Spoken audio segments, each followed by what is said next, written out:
तो जैसा कि पिछले एपिसोड में हमने देखा कि मिस्टर फ्रॉस्ट उस मिस्ट आइलैंड पर विलो हार्ट और ट्री स्पिरिट्स को कलेक्ट कर रहे थे, पर तभी अचानक से वहां पर किसी बहुत ही बड़े मॉन्स्टर के टेंटिकल बाहर आते हैं और वो मिस्टर फ्रॉस्ट पर अटैक करने लगते हैं। तो ये देखकर मिस्टर फ्रॉस्ट उस पर अटैक करता है और उससे बचकर भागने की कोशिश करता है, पर हमने देखा कि वो टेंटिकल मिस्टर फ्रॉस्ट को वहां से बचकर भागने नहीं देते और उनको चारों तरफ से घेर कर उन पर अटैक करने लगते हैं। तो ये देखकर मिस्टर फ्रॉस्ट भी समझ जाते हैं कि ये मॉन्स्टर अब मुझे फंसा कर मारने की कोशिश कर रहे हैं। तो फिर वो वहां से बचकर भागने के लिए अपनी सबसे पावरफुल ट्रिक को यूज करते हैं और उनकी इस ट्रिक का नाम है जेनेटिक एनर्जी मूवमेंट। और वो वहां से बचकर भागने में कामयाब हो जाते हैं और बहुत ही स्पीड के साथ अपनी शिप में वापस आ जाते हैं। और वो उस फाइटर प्लेन में आते ही वहां पर गिर जाते हैं। तो फैंग उनको उठाता है और कहता है, मिस्टर फ्रॉस्ट आप ठीक तो है ना? तो मिस्टर फ्रॉस्ट इंस्पेक्टर जू से कहते हैं, जल्दी करो और हेडक्वार्टर वापस चलो। अब व्यू चेंज होता है और हम देखते हैं लिया और कैटलैन, जेम्स और इवान को, जो कि बहुत ही बुरी हालत में होते हैं। अब कैटलैन उन टेंटिकल्स को देखते हुए कहता है कि आखिर ये किस तरह का क्रिएचर है। तो जेम्स कहता है, ये मॉन्स्टर बहुत ही ज्यादा खौफनाक है, इवन के इसे beyond God of war warrior भी हरा नहीं पाया। तो लियो कहता है, अगर एल्डर फियोना वहां से बचकर भागने में हमारी हेल्प नहीं करती तो अब तक हम चारों मर चुके होते। अब हमें वो सीन दिखाया जाता है जब एल्डर फियोना उन चारों की वहां से बचकर भागने में हेल्प कर रही थी। जब भी वो टेंटिकल उन चारों पर अटैक कर रहा था तो एल्डर फियोना उसके उस अटैक को ब्लॉक करके उन चारों को वहां से बचकर भागने में हेल्प कर रही थी। तो अब वो चारों अपनी जान बचाने के लिए एल्डर फियोना का शुक्रिया करते हैं। तो फिर एल्डर फियोना उन चारों को कहती है कि तुम्हारे पास जो भी ट्री स्पिरिट और विलो हार्ट्स हैं वो सब मुझे दे दो। ये सुनकर लियो हैरान हो जाता है और कहता है, क्या ट्री स्पिरिट्स और विलो हार्ट हम तुम्हें दे दें? तो एल्डर फियोना कहती है, क्या तुम्हें इससे कोई प्रॉब्लम है? तो कैटलैन लिया को बताता है कि रूल्स के अकॉर्डिंग सारे विलो हार्ट और स्पिरिट ट्रीज पूरी टीम में इक्वली शेयर किए जाएंगे। तो अब उन चारों ने जो भी विलो हार्ट और ट्री स्पिरिट्स कलेक्ट किए थे वो सब वो एल्डर फियोना को दे देते हैं, जिसमें 1000 ईयर ओल्ड 6 विलो हार्ट्स होते हैं और 2 ट्री स्पिरिट्स होती हैं, जिन्हें एल्डर फियोना अपने पास रख लेती हैं और कहती हैं कि तुम सब फिक्र मत करो, हम इसे अपने रूल्स के अकॉर्डिंग ही शेयर करेंगे। और फिर वो कहती हैं कि क्या तुम सब वापस यूरोप जाना चाहते हो या यहीं रुक कर हमारे एल्डर्स के आने का वेट करोगे कि कैसे वो उस बड़े से मॉन्स्टर को मार कर गिराते हैं। तो कैटलैन कहता है, एल्डर फियोना हम यहीं पर रुक के एल्डर्स के आने का वेट करेंगे। तो ये सुनकर एल्डर फियोना कहती है, ठीक है, जो तुम्हें अच्छा लगे। अब व्यू चेंज होता है और हम देखते हैं इंस्पेक्टर जू के फाइटर प्लेन को, जिसमें वो सब वापस जा रहे होते हैं। हम देखते हैं कि मिस्टर फ्रॉस्ट काफी ज्यादा इंजर्ड होते हैं। तो ये देखकर इंस्पेक्टर जू उससे पूछते हैं कि अब तुम्हारी तबीयत कैसी है, क्या तुम अच्छा फील कर रहे हो? तो मिस्टर फ्रॉस्ट उन्हें कहते हैं, फिक्र मत करे, मैं यूं नहीं मरूंगा। मैं इतनी बुरी तरह से इंजर्ड इसलिए हुआ हूँ क्योंकि मैंने अपनी सबसे powerful trick genetic energy movement को यूज किया और इसे यूज करने की वजह से ही मेरी बॉडी डैमेज हुई है। कुछ दिनों की रेस्ट के बाद मैं बिल्कुल ठीक हो जाऊंगा। तो ये सुनकर फैंग सोचता है, जेनेटिक एनर्जी मूवमेंट? तो ये सुनकर इंस्पेक्टर जू मिस्टर फ्रॉस्ट से पूछते हैं कि ये जो अभी अभी तुमने अपनी इतनी ज़्यादा पावरफुल अटैक को यूज़ किया, इसका नाम जेनेटिक एनर्जी मूवमेंट था? ये ट्रिक तो बहुत ही ज़्यादा यूज़फुल है, ये हमारी लाइफ को किसी भी क्रिटिकल मूवमेंट से बचा सकती है। और फिर वो कहते हैं, मिस्टर फ्रॉस्ट क्या आप ये टेक्निक मुझे सिखा सकते हैं या नहीं? तो मिस्टर फ्रॉस्ट उसे बताते हैं कि ये टेक्निक हमारी पिछले 5 सालों की कलेक्ट की हुई सारी एनर्जी को वेस्ट कर देती है और इसे यूज़ करने के लिए हमें बहुत ही ज़्यादा पावर को यूज़ करना पड़ता है। आपने खुद ही देख लिया कि इसे यूज़ करने की वजह से मेरी बॉडी कितनी ज़्यादा डैमेज हो गई है। इसके अलावा ये टेक्निक हर किसी के लिए काम नहीं करती, क्योंकि ये टेक्निक हर किसी की जेनेटिक एनर्जी पर बेस करती है, क्योंकि हर किसी की जेनेटिक एनर्जी अलग अलग होती है और ये डिपेंड करता है कि क्या वो बंदा इस टेक्निक को यूज़ करते हुए अपनी जेनेटिक एनर्जी का इस्तेमाल करके इसे यूज़ कर पाएगा या नहीं। और मैंने इसके बारे में लीडर को बताया था, तो लीडर ने मेरे लिए ये अलग से एक टेक्निक बनाकर मुझे सिखाई है। और अगर देखा जाए तो तुम्हारी जेनेटिक एनर्जी मेरे से अलग है, इसलिए तुम ये नहीं सीख सकते हो। तो ये सुनकर इंस्पेक्टर जू उदास हो जाते हैं और कहते हैं, हाँ तुमने सही कहा, वैसे भी मैंने अपने सारे पैसे और एनर्जी इस यूनिवर्सल लेवल के हाईटेक स्मार्ट प्लेन को खरीदने में लगा दिए हैं। इसका मतलब ये है कि अब मैं लीडर से इस टेक्निक को सिखाने के बारे में बात नहीं कर सकता। तो उनकी बात सुनकर फैंग कहता है, स्मार्ट प्लेन?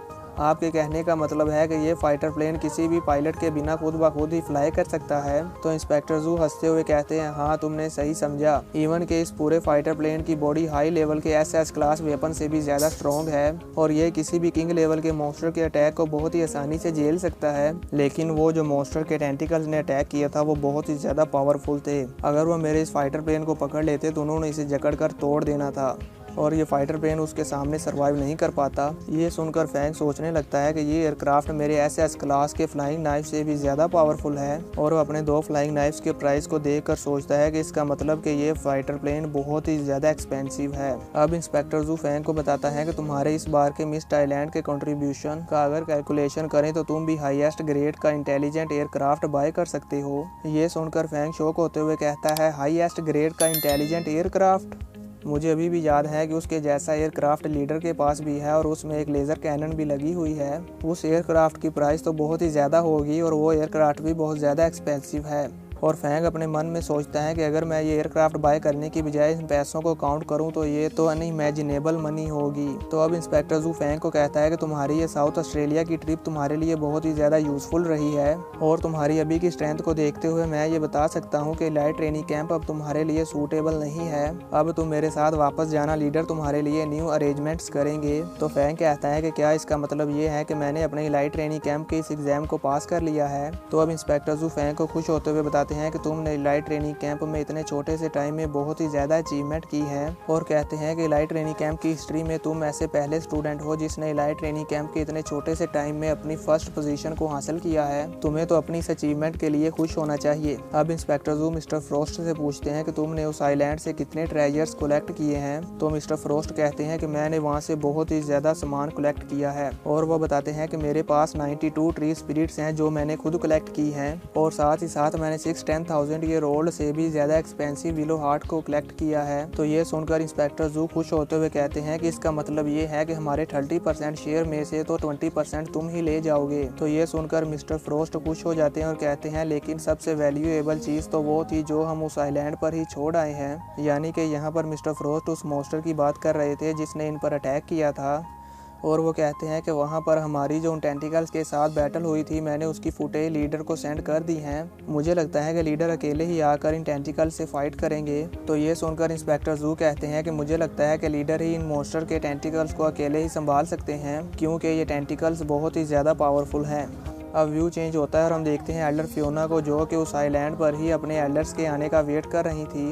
अब थोड़ी देर बाद वहां पर एक एयरक्राफ्ट आता है जिसमें से 3 हाई लेवल के बियॉन्ड गॉड और वार एल्डर्स बाहर आते हैं। तो अब एल्डर फियोना उनके पास जाती हैं और उन्हें बाव करती हैं। तभी कैटलैंड कहता है कि कोई और भी यहाँ पर आ रहा है। हम देखते हैं कि वहाँ पर एक और एयरक्राफ्ट बहुत ही ज़्यादा स्पीड के साथ आकर रुकता है। तो ये देखकर लिया कहता है कि अब ये कौन आ गया। तो अब उस एयरक्राफ्ट का गेट ओपन होता है और उसमें से एक बहुत ही ज़्यादा स्ट्रॉन्ग वॉरियर बाहर आता है। और दोस्तों मैं आपको बता दूं कि ये वॉरियर वही हैं जो मिस्टर फ्रोस्ट का लीडर है। तो अब जैसे ही उस एयरक्राफ्ट में से वॉरियर बाहर आते हैं तो वहाँ पर एक बहुत ही ज़्यादा हाई लेवल की शॉक वेव पैदा होती है और उन वॉरियर के ओरा की वो शॉक वेव इतनी ज़्यादा पावरफुल होती हैं कि लिया और कैटलैन, जेम्स और इवान अपनी जगह से पीछे हट जाते हैं और वो बहुत ही ज़्यादा डर जाते हैं। अब एल्डर फियोना और वो तीनों एल्डर जो वहाँ पर आए थे वो चारों लीडर को रिस्पेक्ट देते हैं और उनके सामने बाव करते हैं। तो ये देखकर लिया और कैटलैन, इवान और जेम्स भी उनके सामने बाव करते हैं। और दोस्तों इस पावरफुल वॉरियर का नाम लीडर हुआ है और कोई भी इन्हें इनके नाम से नहीं बुलाता, वो सब इन्हें फर्स्ट एल्डर कहकर बुलाते हैं। अब फर्स्ट एल्डर उन चारों बियॉन्ड गॉड और वार वॉरियर के पास आते हैं और कहते हैं कि मैंने तुम्हारे फाइटर प्लेन्स को यहाँ पर आते हुए देखा है, सो इसलिए मैं तुम्हारे रास्ते में नहीं आना चाहता और मैं तुमको इस आइलैंड पर जाने का फर्स्ट चांस देना चाहता हूँ। तुम लोग पहले इस मिस्ट आइलैंड पर जाकर अटैक कर सकते हो और तुम्हें जो भी मिलता है तुम ले सकते हो और अगर तुम उस बड़े मॉन्स्टर को हराने में फेल हो गए तो तुम जल्दी से यहाँ से चले जाओगे। तो ये सुनकर वो चारों एल्डर फर्स्ट लीडर के सामने बाव करते हैं और कहते हैं कि हमें पहला चांस देने के लिए आपका बहुत बहुत शुक्रिया।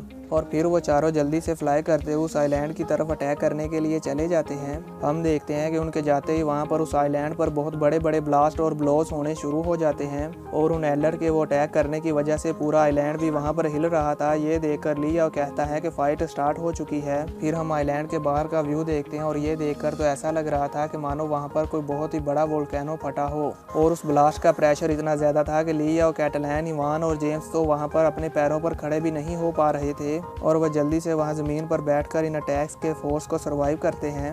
वहीं हम लीडर को देखते हैं जिनको इन अटैक से कोई फर्क नहीं पड़ता और वो अपनी जगह पर वहीं खड़े रहते हैं। अब कुछ देर बाद वहाँ उस आइलैंड पर पूरी तरह से सन्नाटा छा जाता है और हम देखते हैं कि उस मॉन्स्टर के टेंटिकल अभी भी उस आइलैंड की चारों तरफ थे। इसका मतलब ये था कि वो एल्डर उस मॉन्स्टर को नहीं मार पाए। ये देखकर लियाओ कहता है कि ये कैसे हो सकता है कि वो चारों इतने पावरफुल वॉरियर भी उस मॉन्स्टर को नहीं हरा पाए। अब हम देखते हैं कि वो चारों एल्डर बहुत ही स्पीड के साथ उस आइलैंड से जाते हैं और फर्स्ट एल्डर को बाव करते हुए वहाँ से जल्दी से चले जाते हैं। तो अब एल्डर फियोना, लिया, कैटलान, इवान और जेम्स के पास आती हैं और कहती हैं चलो जल्दी करो और यहाँ से चलो, हमारा इस आइलैंड का मिशन कंप्लीट हो चुका है। तो वो तीनों वहाँ से जाने लगते हैं, पर लिया वहीं पर रुक कर सोचने लगता है कि इवन हाई लेवल के 4 बियॉन्ड गॉड ऑफ वार भी उस मॉन्स्टर को नहीं हरा पाए। आखिर ये इतना ज़्यादा पावरफुल क्रिएचर क्या चीज़ है। और फिर वो चारों और एल्डर फियोना एयरक्राफ्ट में बैठकर वहाँ से चले जाते हैं। फिर हम देखते हैं फर्स्ट लीडर को और अब वो उस मॉन्स्टर से फाइट करने के लिए जाएंगे। और इसी के साथ ये एपिसोड यहीं पर ख़त्म हो जाता है। तो दोस्तों देखेंगे नेक्स्ट एपिसोड में क्या फर्स्ट लीडर उस मॉन्स्टर को हरा पाएंगे या नहीं। और साथ ही साथ हमें ये भी मालूम होगा कि आखिरकार ये फर्स्ट लीडर कितने ज़्यादा पावरफुल है और क्यों ये पूरा वर्ल्ड फर्स्ट लीडर का नाम लेने से डरते हैं। आखिर ये फर्स्ट लीडर कितने ज़्यादा पावरफुल हैं ये हमें नेक्स्ट एपिसोड में मालूम होगा, जो कि 1-2 दिन में मैं अपलोड कर दूंगा। तो आप सब लोगों को क्या लगता है, क्या फर्स्ट लीडर उस मॉन्स्टर को मार पाएंगे या नहीं, मुझे नीचे कमेंट में ज़रूर बताना। मिलते हैं नेक्स्ट एपिसोड में, तब तक के लिए बाय।